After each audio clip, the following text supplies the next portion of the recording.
Welcome to Relax the Podcast. I'm Colleen Ballinger, here with my bestie from another mestie, Christina. Mesty. Yeah, Christina. I almost said your maiden name. I will never not call you by your maiden name. I've been married for a very long time. I know, I'm sorry. It's just like, I can't get it out of my head. That's fine. If you are listening and not watching today, you'll hear that it's not my husband's voice. What? It's my best friend What? Christina's voice. We're not married? Yeah, because I'm not near Erik right now because I'm in Paris. So yeah, Teeny's going to help me out with the podcast, at least a little bit of the podcast this week. We'll see what happens. We're both very tired and very jet lagged. Teeny is pretty desperate to fall asleep right now.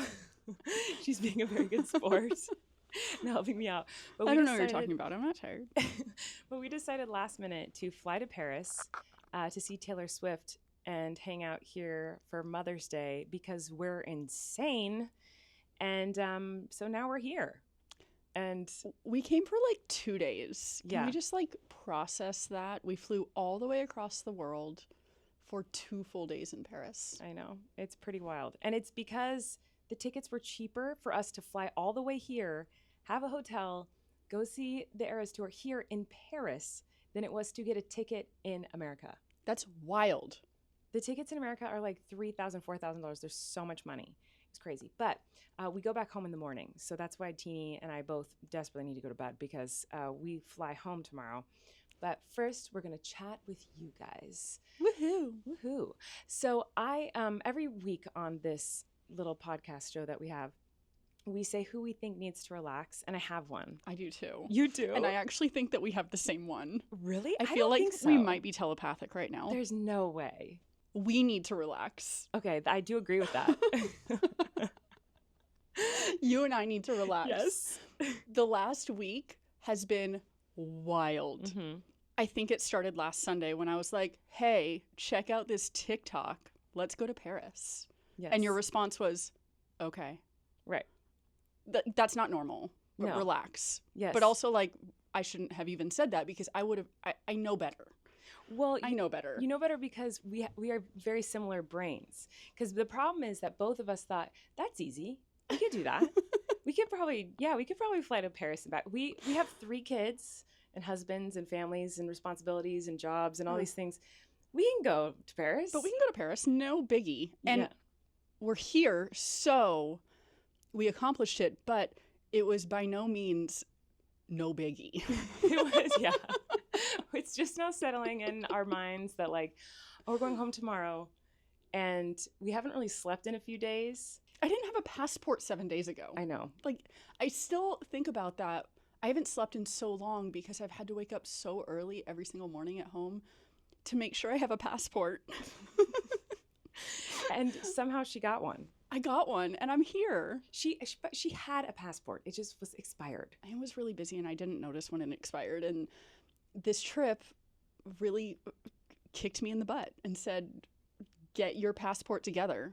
So now I can go anywhere. This trip told you that? It was actually Taylor Swift. This trip, actually, the whole reason we went was just to get Christina to renew her passport. That's why. Correct. Yes, that's my relax is always for me to relax and for us to relax. But it actually is a different one. Oh, I'm shocked.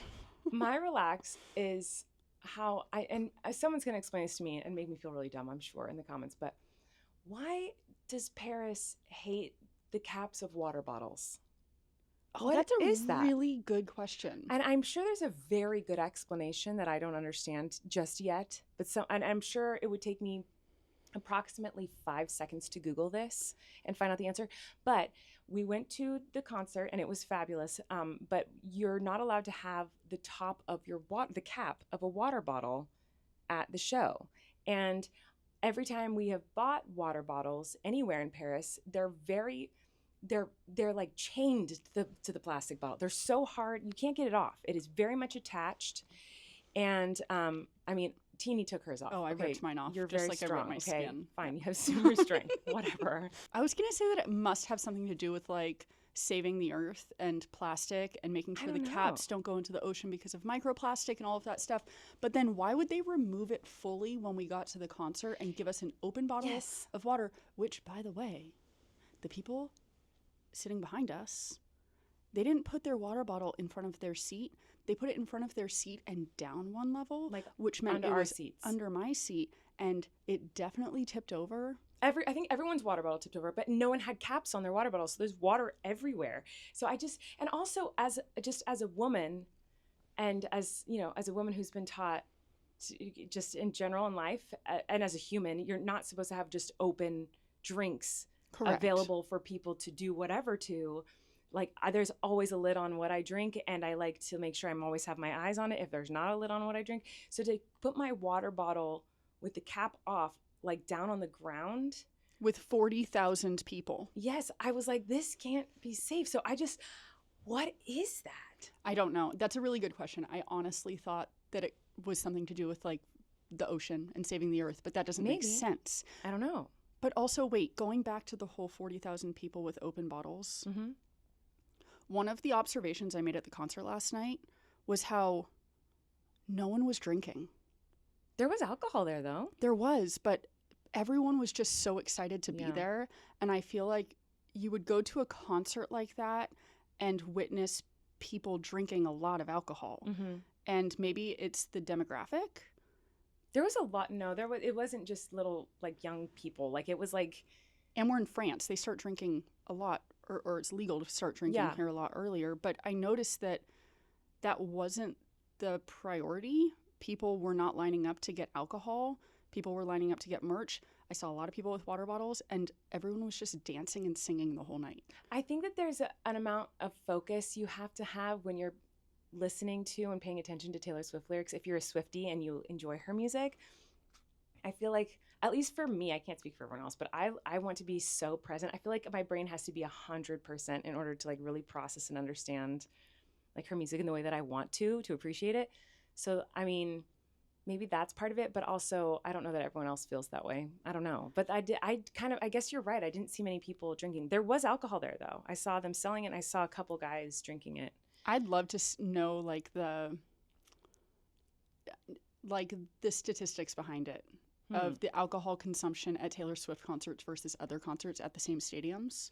You know what's funny is that is something that was brought up a lot when I would tour back in the day.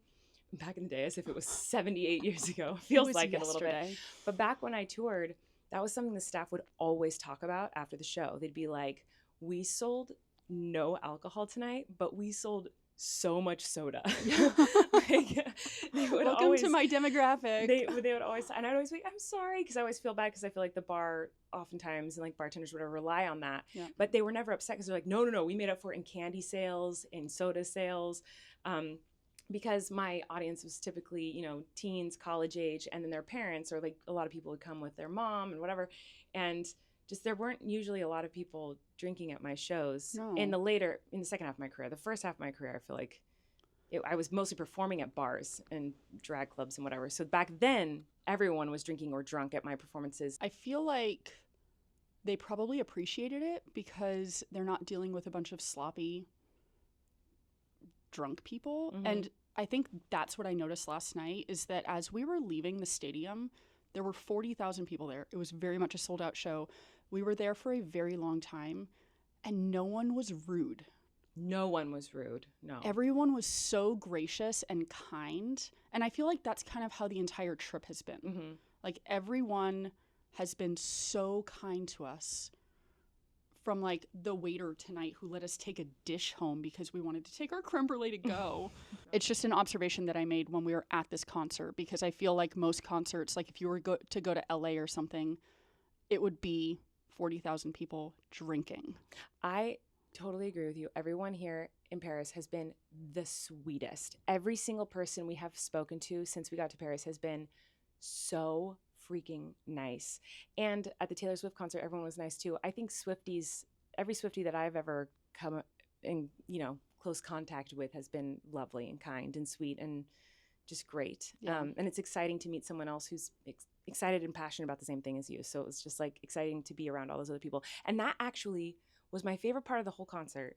Like, obviously I loved so many of the songs. Like I have a whole list of my favorite moments of Taylor actually singing, but my actual favorite part of the concert was watching other Swifties be so excited to watch Taylor Swift on stage, like to watch people have such pure joy and excitement and passion, and just knowing that they're screaming these lyrics and thinking about a specific thing in their head, like looking around and seeing someone like close their eyes and look, emotional singing a lyric. I'm like, I know they're thinking about a certain breakup that they had, or their mom, or someone who used to be in their life but isn't anymore, or they're thinking about someone they love so much, or like just knowing that each one of these individual people who was screaming these lyrics at the top of their lungs was imagining something personal to them in their life that is related to that lyric for them. And it was just like, it made me want to cry every time I watched someone else singing along with her, because I was like, what, I want to know your story, but also like how cool that someone else has connected to her music just as much as I have. Like, I don't know, I just loved it. It's so like, great. Her lyrics, her music is personal to every single person who listens to it. We're not listening because it's her story. I feel like the way that her music works is that she writes it because it's something that she went through or something that she thought up in her head. But every single person who listens to that music can relate to it in their own way. Yeah. And I feel like I tried to explain this to you a few weeks ago, and I sound like the biggest nerd. Oh, to me? Yeah. I know. Oh, I remember this. Yes. And you didn't sound like a nerd. Well, I'm about to sound like a big nerd. And I'm really tired, so forgive me if I misspell or mispronounce things. Are we going to spell? Not spelling anything. I'm tired. Okay, so the way that I was picturing Swifties, because I would consider myself a fairly new Swiftie. I went to the Red concert. That was like 12 years ago. But since Folklore came out, I feel like that's when I really started listening and hearing the lyrics. And then since Midnights came out in the last year, I've really gotten into it. And I feel like there is this network of Swifties around the world, and we're all connected. And I felt that last night. I didn't know anyone there. We're in France. But I felt like I was connected. There were these kids sitting in the row in front of us, or I don't know, they must have been, they're kids if they're under 30. I don't think they were kids. I think they were probably maybe in their 20s or something like that. But they were definitely adults. Yeah. But the children, and they, like, I felt a connection to them. When she started Folklore, and those girls were just screaming at the top of their lungs, singing Betty, and like I was like, me too. I feel the same way. And like I just remember when that album came out, and we were all stuck at home. We didn't know what was going to happen, and like I get emotional thinking about it because those kids were probably in high school or in college, and they were thinking the exact same thing that we were thinking. And this music connected everyone, and then we got to experience it in person. Yeah, it was like, really cool. Honestly, like the way I've been describing it to my friends at home, it was a life-altering night. It was really fun. It was it really was. It was super cool. And it was nice. We're very proud of ourselves that we took this banana pants trip all the way to Paris to see her. And we kind of just did this for ourselves, like as moms who work a lot, very dedicated moms who don't have a lot of free time to like take time and go just be best friends in Paris and see someone perform music that means a lot to us. It was just very special. It was really special. It was very fun. But what's with the water bottle caps? We digress. That's the real question at hand. No, I don't know the answer, but somebody is going to have the answer. Yeah, please tell us the answer. We don't know what the answer is, but please let us know if you know. Actually, maybe I'll Google it really fast, and I'll let you guys know. What? Okay, I just Googled it, and this answer does not make any sense to me at all. Okay, it says stadiums sell bottled drinks without bottle caps for security reasons to prevent people from bringing in outside beverages and to minimize the risk of injury or damage to facilities and other patrons. The capless bottles also make it easier to quickly identify what has been purchased within the venue and what has not. Wait, I still don't understand. Wait, so to prevent people from bringing in outside beverages, okay, so why not just say don't bring in outside beverages? What does that have to do? So you can bring in a water bottle without a cap on it, but you can't bring in... But then I saw people just leaving their whole water bottles on the sidewalk, like as we were going through security. So I think it was dependent on the security guard. because they weren't letting people bring anything in. Minimize risk of injury or damage to facilities and other patrons. Are you going to throw a plastic water bottle cap at someone? I know, that doesn't make sense. What? I still feel like I don't get it. So on this blog site, it says, why do vendors at sporting events take off bottle caps? Someone said, when I worked at a football ground, I was told that it was because if you throw an empty bottle without a lid and someone steps on it, it just crushes. If you throw a bottle with a lid on, then it doesn't crush and you can make someone fall over. Not sure if that reason is exclusive to where I worked, but it's what I was told. Someone else says, I think it's so that if you throw it and tend to strike somebody with it, it loses most of its mass and therefore useless as a weapon. Who are these violent people going to concerts and throwing water bottles? I don't know. It's so interesting because in America, we can't take in backpacks or anything. It has to be a clear, completely transparent, see-through, like fanny pack size bag. Like it has to be small and some venues you can take a bigger bag, but like it has to be completely freaking transparent.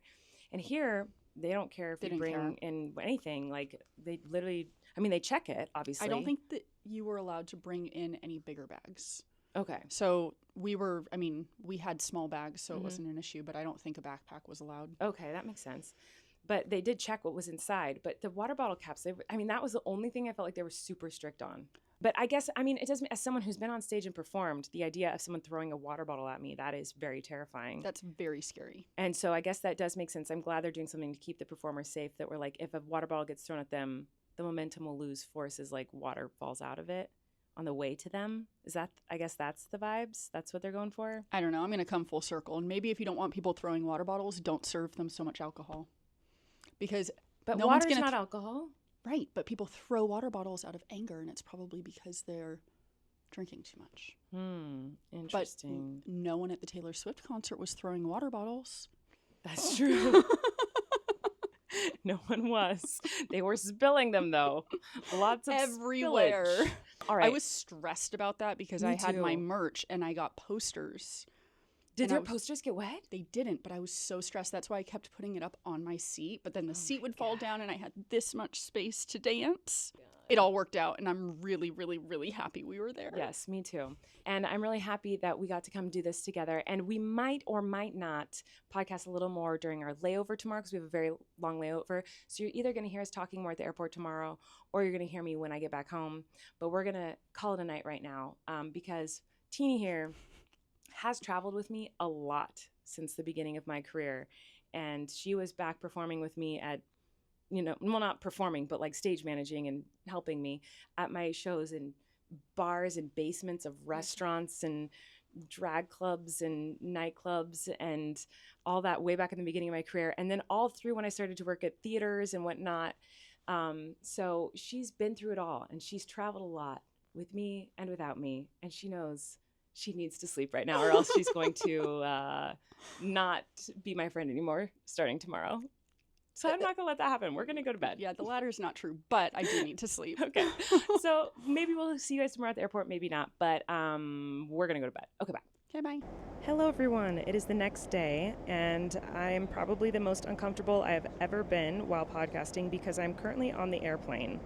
And I'm headed to Los Angeles, and I'm hoping that this works. I have the mic right up next to my mouth, and I'm trying to talk as quietly as possible so that I don't disturb everyone else on the plane. But I feel very, very uncomfortable.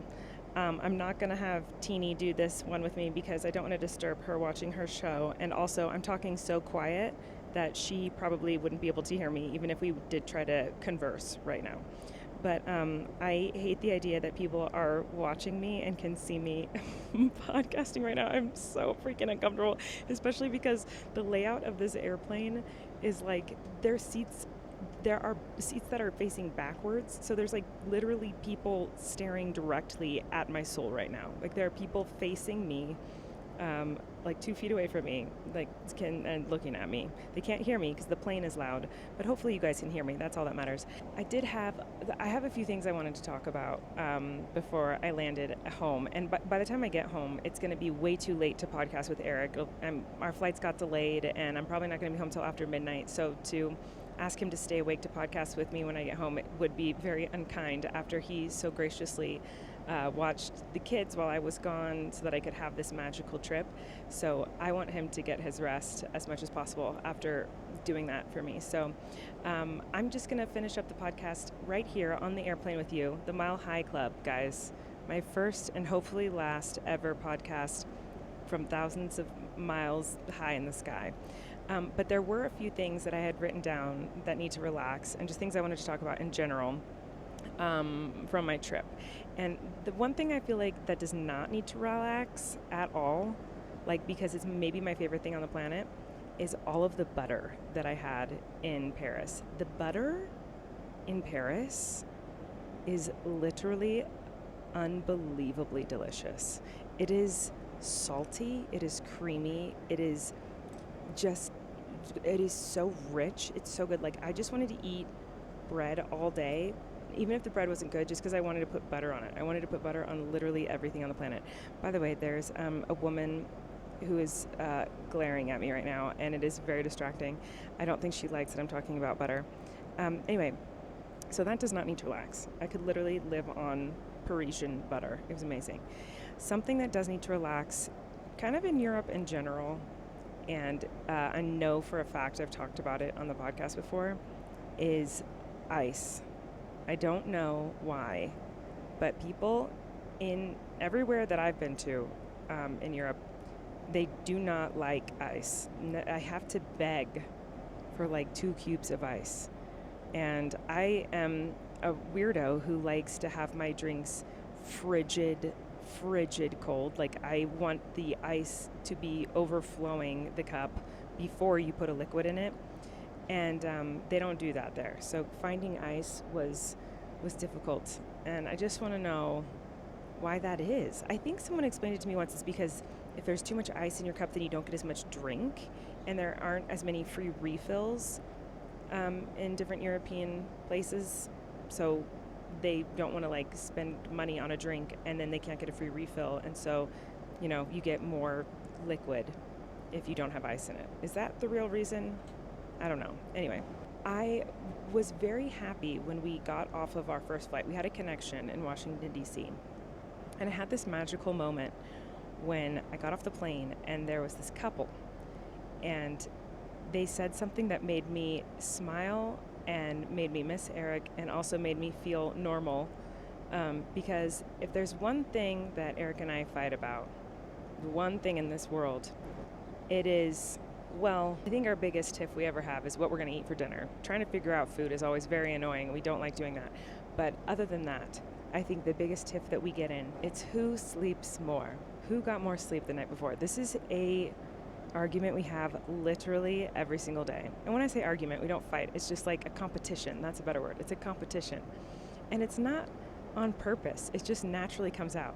If I say, oh my gosh, I did not sleep at all last night, I only got 3 hours, Erik will immediately come back with, yeah, I only got 2. Like, he always has to one-up me with how little he slept. And he's not here to defend himself, so I will say I do the exact same thing to him. We go back and forth about who slept the least, and it's always very serious, and I don't know why we are not capable of just saying to each other, like, oh no, I'm so sorry you didn't sleep well. I didn't sleep well either. Like, that's like such a better thing to say than to like make it a competition. I don't know why we're not capable of doing that. But anyway, we got off the flight, and there's this couple, and the guy said to his girlfriend or wife, whatever, did you sleep on the flight? And she said, no, I only slept 40 minutes. And he said, well, I didn't sleep at all.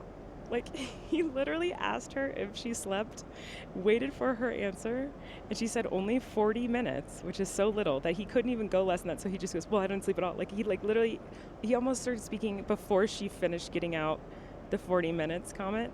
He like talked over her to tell her that he didn't sleep at all. Like, it was, and it made me chuckle, and it made me so happy to know that we're not the only couple in the world that does that. Because he could have just said like, oh, I didn't sleep at all on that flight, but he wanted her to say how much she slept so that he could one-up her. And it was a very funny moment for me to see that other couples do that too and watch it in real time. And it made me miss Erik a lot. So I'm very glad I get to go home and see him tonight. There's one other thing I wanted to talk about. Well, there's a lot of other things I wanted to talk about, but I think I'm going to have to stop talking after this because I am so uncomfortable. It's like distracting. I feel like this can't be an enjoyable podcast to listen to because I'm just so embarrassed right now. Like doing this on the plane in my seat in front of people. Like I really am so embarrassed. I'm so uncomfortable. There's like literally a woman staring at me. She keeps glaring at me and I'm so scared of her. She looks like her name would be Deborah. I think her name is Deborah. Anyway, oh my God, she's getting up. Oh my God, is she going to talk to me? I'm so scared. Is she about to come yell at me? I'm very scared. Hold on. We have to pause for a minute. Oh my God. No. Okay, she's just going to the bathroom. False alarm. False alarm. Oh my gosh, Deborah is so angry. And Deborah is definitely sitting next to a Chad, like full blown. His name has to be Chad. There's no other option. I would maybe Brad, but like definitely Chad. And that man, young man, he is drinking. He is drinking. He is listening to his music. He is jamming.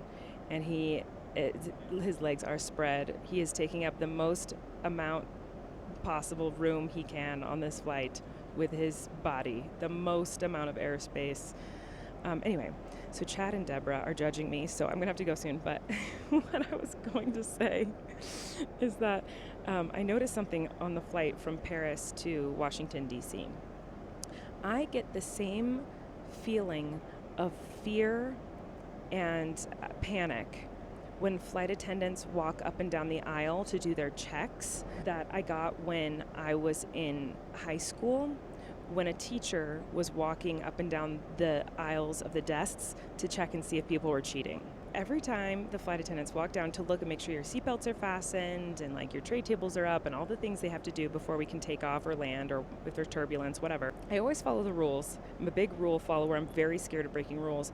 But I feel like every time they do those checks, I always have my seatbelt on, but I'm so nervous I'm going to get in trouble. And I get like full of panic and fear. And I just like the way that they walk down the aisle, like peeking down at the chairs, like and looking and checking on everyone and doing their literal job as they should, terrifies me. And it's the only other time I've ever felt like that is when I was in high school and I'd be taking a test and it was quiet, or you're reading. It was just anytime it was quiet in the classroom, working on a worksheet, working in a group, taking a test, anything like that. And the teacher's walking up and down the aisles and checks on all the different desks but doesn't say anything. It's just like kind of walking around and like viewing the situation. I'd feel so panicked I couldn't even focus. I was so scared I was getting in trouble for something. I don't know what. You know what? There's another time, actually, now that I'm thinking of it, where I kind of feel this way too. Oh no, Teeny just started laughing. I wonder if she can hear me. Can you hear me? No, she can't. Okay, Teeny's just laughing at her show. But anyway, the only other time I have that feeling that I can think of right now, and it's not as extreme as it is on airplanes and classrooms, but when I am in a Target, Walmart, just any kind of big store where they have those people, Costco, not that I go there very often, but anytime they have those stores where there's like someone at the door to check your bags and to check your receipt and make sure that like you didn't steal anything or that everything in your receipt matches your bag, whatever they're doing, I am terrified they're going to catch me stealing, even though I obviously would not go to Target and shoplift things. I don't go anywhere and shoplift anything, but for some reason, whenever I leave and they're going to check my bags, or if there's those like security cameras or security alarms, I always think I'm going to set it off, even though I absolutely would never steal anything. And I have that same sense of like panic and fear of getting in trouble in that scenario as well. Like I'm so afraid that those people are going to find something in my bag or accuse me of stealing, or I will have accidentally stolen something. I think that's the big fear, is that I think that like somehow I accidentally have stolen something. I don't know how. Like I feel like something may like accidentally get into my pocket or into my bag, or it's so irrational. It's so banana pants, but like I legit think that. Anyway, clearly I might need a little bit more therapy than I have. And I'm gonna go because Chad is staring at me and Deborah's trying to sleep, and the flight attendant is I'm about to get in trouble really bad right now. Look, phew, that was a close one. You see that? He walked right past. He walked fast.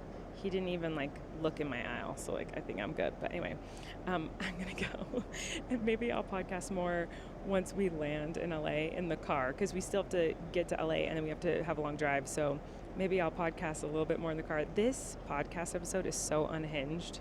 It is so all over the place. But hey, it is what it is. And I hope someone out there is enjoying it. If anyone is watching it or listening to it, I don't know. Okay. I'll see you guys or talk to you guys later. Bye. Okay, if you're watching this bizarro episode of this podcast, you'll see that I am not in a car like I said I was going to be the next time you saw me. I'm at home, and I'm here with my lovey. Hello. And so it's midnight. I'm very tired. Eric's very tired. But look, he gave me Mother's Day roses and a Mother's Day present, which I still have to open, and Mother's Day cookies, even though he made me cookies, you guys, even though this saint of a man stayed home with all the kids so that I could go have this glorious Mother's Day trip to see. Mother's Day wrapping. Look at that. It's Santa Claus wrapping paper. Anyway, he's so sweet. It made me cry when I got home and I saw that he had a present for me, even though I just literally went to Paris to see Taylor Swift and Disneyland, and now, anyway, sorry this episode was super wonky, Bizarro Town, USA. But next week we'll be back in full swing. Me and Mr. Carrot will give you a fabulous episode full of laughter and joy and all the good things. So leave lots of wonderful comments for us to read and react to next week. You can ask us anything you want in the questions and the comments. And we'll see you next time. Thanks for being patient with the weirdest episode of this podcast ever. Bye.